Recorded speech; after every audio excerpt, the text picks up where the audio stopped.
Private compartment पत्राचार students ये video अंत तक जरूर देखिएगा। सबसे पहले तो मैं आपको बताना चाहूँगा, Tamil Nadu promotes all class 12th private students with disabilities they can opt for exams if they want. यानी कि तमिलनाडु ने सारे प्राइवेट क्लास 12th स्टूडेंट्स को प्रमोट कर दिया है और साथ ही ये भी ऑप्शन दिया है कि जो स्टूडेंट्स एग्जामिनेशन देना चाहता है वो बेशक दे सकता है। और फिर मैं यहाँ पे आपको कोविड का कुछ और डाटा आपके सामने रखना चाहूँगा, क्योंकि आपको भी पता है कि ये आपको कैसे अफेक्ट करता है, आपकी एग्जामिनेशन को कैसे अफेक्ट करता है।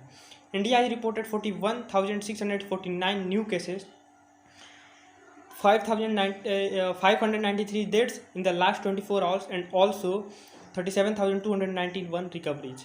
करेंटली मैं डाटा की बात करूं तो टोटल केसेस है 3,16,13,993, एक्टिव केसेस है 4,08,920 एंड टोटल रिकवरीज है यहाँ पे 3,07,81,260 एंड डेथ टोल है टोटल 4,23,810।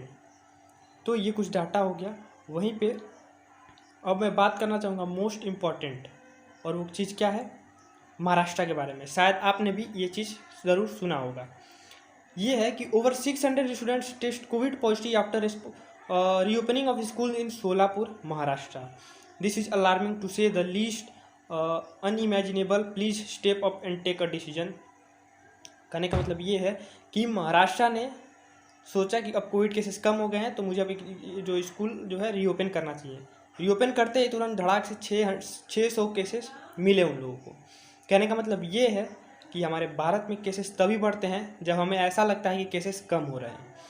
हमें ऐसा लगता है कि केसेस कम हो रहा है, फिर हम प्रिकॉशन लेते नहीं हैं, मास्क पहनते नहीं हैं, सब कुछ खोल देते हैं, एक दूसरे से घुलने मिलने लगते हैं और फिर केसेस फिर से बढ़ जाता है। ऐसे कंडीशन में हमारे एग्जामिनेशन लेना भी एक ऐसी ही सोच रखना है कि हमारी केसेस कम हो रहे हैं और हम उसको हेल्प करेंगे इस केसेस को बढ़ाने में। यदि सीबीएसई हमारी एग्जामिनेशन लेती है तो इनडायरेक्टली हेल्प कर रही है केसेस बढ़ाने में।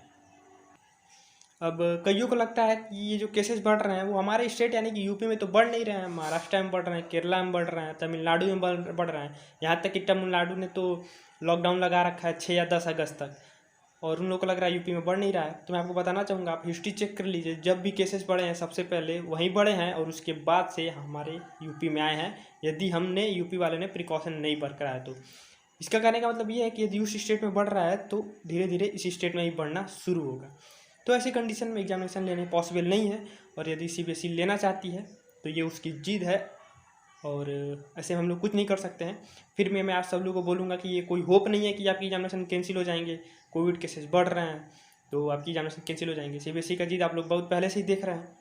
तो प्रिपरेशन करते रहिए, और यदि आप प्रिपरेशन करते रहेंगे तो आगे जाके कोई प्रॉब्लम फेस आपको नहीं करना पड़ेगा। और यदि सीबीएसई एग्जामिनेशन कैंसिल कर देती है तो फिर वो तो बहुत अच्छी बात है, और यदि नहीं करती है, यदि अपना प्रिपरेशन आप मजबूत रखेंगे तो आगे चलिए कोई प्रॉब्लम क्रिएट नहीं होगा। तो बस पढ़ाई करते रहिए without stress. All the very best.